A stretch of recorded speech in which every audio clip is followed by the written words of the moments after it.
friends, I am Aarti Gupta, Assistant Professor in Biyani Girls B.Ed College. Welcome you all on behalf of Guru KPU. Today I am going to deliver my lecture on sources of data collection. जब भी हम कोई research की शुरुआत करते हैं तो हमारा सबसे पहला स्टेप होता है कि हमें प्रॉब्लम को आइडेंटिफिकेशन करना होता है. प्रॉब्लम को आइडेंटिफाई करने के बाद हमें कुछ ऑब्जेक्टिव्स डिसाइड करने होते हैं और ऑब्जेक्टिव्स के अकॉर्डिंग हम कुछ परिकल्पनाओं का निर्माण करते हैं. परिकल्पनाएं हमारी संभावित अनुमान होती हैं कि हमारी समस्या का संभावित समाधान करती हैं. इन परिकल्पनाओं के सत्यापन के लिए हमें कुछ डेटा का कलेक्शन करना होता है. डेटा कलेक्शन के दो तरीके होते हैं या दो सोर्सेज होते हैं, primary sources and secondary sources. Primary sources के अंतर्गत रिसर्चर अपने डेटा खुद कलेक्ट करता है. फर्दर हम प्राइमरी सोर्सेज को डिवाइड करते हैं questionnaire, interview, experiment and projective sources. Questionnaire के अंतर्गत रिसर्चर के पास एक क्वेश्चंस का सेट होता है जिसे वो मेल के थ्रू या फिर स्वयं डाक के थ्रू भेज के अपने आंसर्स के जवाब प्राप्त करता है. ये दो प्रकार के क्वेश्चंस होते हैं, open and close questions. Open questions के अंदर रिस्पोंडेंट के पास अपने आंसर्स देने की पूरी फ्रीडम होती है, जबकि क्लोज क्वेश्चनियर के पास में उसके पास रेस्पोंडेंट के पास कुछ ऑप्शंस या कुछ विकल्प दे दिए जाते हैं और उसे उन्हीं विकल्पों में से अपने उत्तरों का चयन करना पड़ता है. जैसे कि अगर हम अपनी क्वेश्चनियर में एक क्वेश्चन लिखते हैं कि मानव व्यवहार के अध्ययन को क्या कहते हैं और इसके अंदर नीचे कुछ विकल्प दे दिए जाते हैं कि मनोविज्ञान, दर्शन शास्त्र, शिक्षण शास्त्र, तो रेस्पोंडेंट्स इस पे मनोविज्ञान पे टिक लगाएगा. इसे बोलेंगे हम क्लोज क्वेश्चनियर. लेकिन अगर हम क्वेश्चन इस तरह से देते हैं कि मनोविज्ञान किसे कहते हैं, तो इसे कहते हैं open questionnaire. Now next is observation.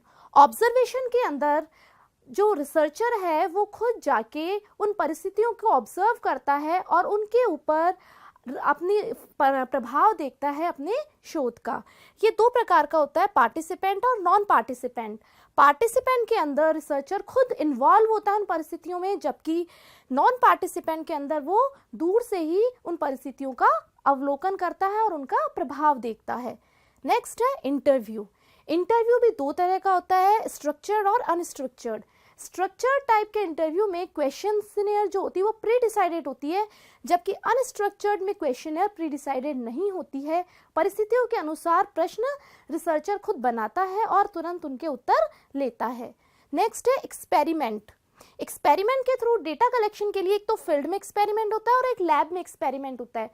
Generally science के जितने एक्सपेरिमेंट्स होते हैं वो लैब में किए जाते हैं, लेकिन एजुकेशन के फील्ड में जो एक्सपेरिमेंट्स होते हैं वो फील्ड एक्सपेरिमेंट्स कहलाते हैं, क्योंकि इसके अंदर बच्चे के शैक्षणिक उपलब्धि पे विभिन्न तत्वों का या नवीन विधियों का प्रभाव देखना होता है, तो उसे लैब में करना पॉसिबल नहीं होता.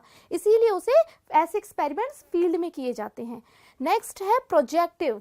प्रोजेक्टिव टेक्निक से हम डेटा कलेक्शन करते हैं, तो इसके अंदर मनोवैज्ञानिक जो शोध रिसर्चेस हम की जाती हैं उससे संबंधित व्यवहार संबंधी डेटा कलेक्शन के लिए प्रोजेक्टिव टेक्निक यूज में ली जाती है.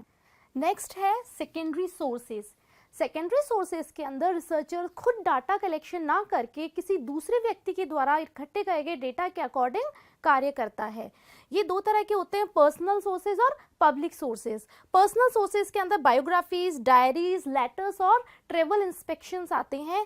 ट्रेवल डिस्क्रिप्शंस के अंतर्गत यात्रा वृत्तांत होते हैं कि कोई भी व्यक्ति कहीं यात्रा करता है तो उसके अकॉर्डिंग उसके जो अनुभव होते हैं, जो डेटा उसने कलेक्शन किए हुए होते हैं, उन्हीं डेटा कलेक्शन का यूज रिसर्चर करता है.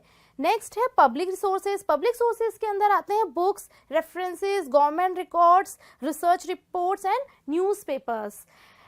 So primary sources secondary sources की अपेक्षा में ज़्यादा ऑथेंटिक होते हैं, लेकिन इसके कुछ डिसएडवांटेजेस ये होते हैं कि प्राइमरी सोर्सेज की कॉस्ट थोड़ी हाई पड़ती है, इसमें रिसोर्सेज की ज़रूरत भी बहुत थोड़ी ज़्यादा पड़ती है. इसके अलावा ये थोड़े टाइम कंज्यूमिंग होते हैं, जबकि सेकेंडरी सोर्सेज में टाइम कम कंज्यूम होता है और ये थोड़े चीप भी पड़ते हैं. So this is all about sources of data collection. Thank you for watching my video. Please like, comment and share our YouTube channel and don't forget and subscribe our gurukpu.com. Thank you.